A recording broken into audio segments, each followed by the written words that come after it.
প্রবাসী ভাই ও বোনেরা আপনারা যে যেখানে আছেন, আমি আপনাদের দৃষ্টি আকর্ষণ করছি, প্রত্যেকটা প্রবাসী আপনারা আইন সিদ্ধ উপায়ে নেক্সট 6 মাস কোনো টাকা পায়, হাসিনার পতন না হওয়া পর্যন্ত কোনো টাকা বাংলাদেশে পাঠাবেন না। আপনার পরিবার যদি বাংলাদেশে না খেয়ে থাকে, আপনার টাকার জন্য হুন্ডির মাধ্যমে পাঠিয়ে দিন। রেমিটেন্সের বিষয়টা এটা কিন্তু এখন খুব আলোচিত হচ্ছে, এবং এম রহমান মাসুম, আমরা যখন এই শোটা শুরু করছিলাম, online activist M Rahman Masum তিনিও কিন্তু আপনাকে বিশেষভাবে অনুরোধ করেছেন যে জ্যাকব ভাইকে দিয়ে এটা বলাবার যে অন্তত আগামী 3টি মাস কোন প্রবাসী যেন বাংলাদেশের রেমিটেন্স বৈধ প্রক্রিয়াতে যেন না পাঠায়, অন্যান্য চ্যানেল ব্যবহার করে যেন পাঠায়, তাহলেই কিন্তু এদের অর্থনীতি শেষ হয়ে যাবে। এবং আমরা ইতিমধ্যেই দেখেছি জুনায়েদ আহমেদ পলকের মতো ব্যক্তিরা তারা কিন্তু এই রেমিটেন্স যাতে বৈধভাবে আমরা পাঠাই সেজন্য তারা রীতিমতো কান্নাকাটি শুরু করে দিয়েছে। অর্থাৎ অর্থনীতির যে একটা বিপর্যস্ত অবস্থা, এটা পলকের কথাতেই কিন্তু প্রমাণিত হচ্ছে যে পলক এখন ভিক্ষা চাচ্ছে রেমিটেন্সের আকারে। তো আমরা একটু ওই ভিডিও ফুটেজটা দেখে নিই, তারপরে এই প্রসঙ্গে ফিরে আসছি। বন্ধুদের কাছে বিনয়ের সাথে আবারও পরজনের অনুরোধ করতে চাই, এই মিথ্যা গুজবে আপনারা কান দিবেন না। আমাদের দেশের সম্পদ, আমাদের সরকারের যত অবকাঠামো, এগুলো কিন্তু আপনাদের রেমিটেন্সের পয়সা, দেশের কৃষক, শ্রমিক, ব্যবসায়ী সকলের ট্যাক্সের পয়সা দিয়ে তৈরি। সেতু ভবন যারা ধ্বংস করে, যারা একটি বিকৃত মানসিকতায় আনন্দ করছেন, তাদের জন্য বলি যে এই যে হাজার হাজার কোটি টাকার সম্পদ ক্ষতি হলো, এই যে কোটি কোটি ছাত্র ছাত্রীদের মনে হৃদয়ে ক্ষত তৈরি হলো, এই ক্ষতিটা কিন্তু সরকারের নয়, এটা কিন্তু জনগণের ক্ষতি।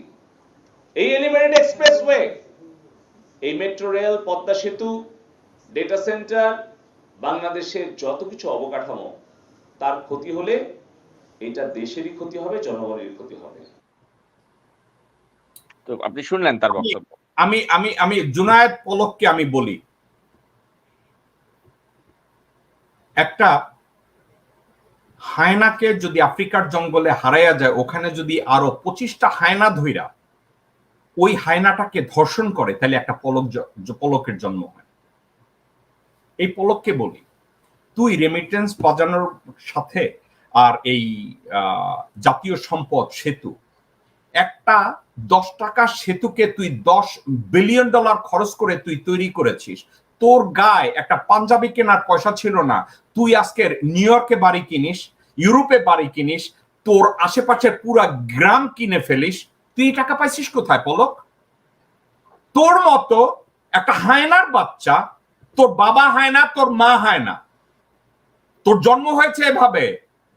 তুই বলেছিস জাতীয় সম্পদ, তুই জাতীয় সম্পদের 10 টাকা খরচ করেছিস আর 90 টাকা চুরি করে তুই তোর চুলে কলপ করেছিস, তোর সাদা চুল কালা বানাইছিস, তুই ভালো জামা কাপড় কিনেছিস, হাসিনা মাগির পেন্টি কিনেছিস, সজীব ওয়াজেদ জয়কে বিলিয়নিয়ার বানিয়েছিস, লোকজনদেরকে ক্রয় করেছিস। এখন তারা বলছে এরকম নাকি বলেছে যে রেমিটেন্স না পাঠালে দেশে আসতে দিবে না। ওকে, ওই দেশটায় তো তোর মা পতিতাবৃত্তিতে নিয়োজিত, তোর মায়ের পতিতাবৃত্তি দেখতে আমরা প্রবাসীরা কেউ যেতে চাই না। তো এখন আমি যে কথাটা বলি, এটা নিয়ে আর আমি মন্তব্য করব না, আমি জঘন্য কথা বেরোবে মুখ থেকে, আমার সামলানো সম্ভব না। কিন্তু একটা কথা আপনাকে আমি বলি, বাংলাদেশের প্রবাসী ভাই ও বোনেরা পৃথিবীর যে প্রান্তে বসে আমার এই কথাটা শুনছেন, এটা রাগের কথা না। This can be the tactics of the revolution that we are trying to achieve something through that revolution. সেটা কি? এই হাসিনার পতন হওয়ার আগ পর্যন্ত আপনারা সবাই সরকারি ওয়েতে রেমিটেন্স বন্ধ করুন। আপনাদেরকে আমি অনুরোধ করব, এখন যারা আওয়ামী ঘরানার আছেন তারা পয়সা পাঠাবে, আমি তাদের কাছে কিছুই বলবো না, কারণ তারা ভারতীয় নাগরিক, কুত্তার বাচ্চা, তারা মায়ের পাছা দিয়ে জন্ম নিয়েছে মুখে গু নিয়ে। কিন্তু যারা বাংলাদেশি, যাদের ভিতরে দেশপ্রেম আছে, যারা প্রবাসে থেকে বাংলাদেশের আত্মীয় স্বজনদের বেঁচে থাকার কথা চিন্তা করেন, আপনাদেরকে আমি একটা কথা শুধু বলবো, এটা রিকোয়েস্ট, এটা আমার আহ্বান আপনাদের জন্য, সরকারিভাবে কোনো জায়গায় আপনারা একটা টাকাও পাঠাবেন না। আপনাদেরকে কয়েকটা জিনিস আপনাকে আমি বলছিলাম, প্রবাসীরা আমরা এই কাজটা করতে পারি, সেটা হচ্ছে টাকা পাঠানো বন্ধ করুন। প্রথম কথা, টাকা পাঠায়েন না। কিন্তু আপনি যদি দেখেন, আর একটা কথা বলি, বাংলাদেশের যে পরিবার আপনি মনে করেন টাকা না পাঠালে তারা না খেয়ে থাকবে, এটা যেমন সত্য, কিন্তু আপনার বাবা মা ভাই বোনরাও আপনাকে অনেক সময় মিথ্যা কথা বলে।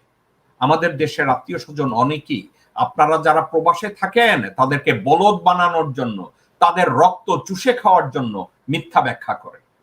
কিন্তু তারপরেও যদি তাদের জন্য মন পুরে আপনাদের টাকা পাঠাতে হবে, হুন্ডির মাধ্যমে পাঠান, অন্য কোনো উপায়ে পাঠান, কারো মাধ্যমে পাঠান, কিন্তু সরকারি কোনো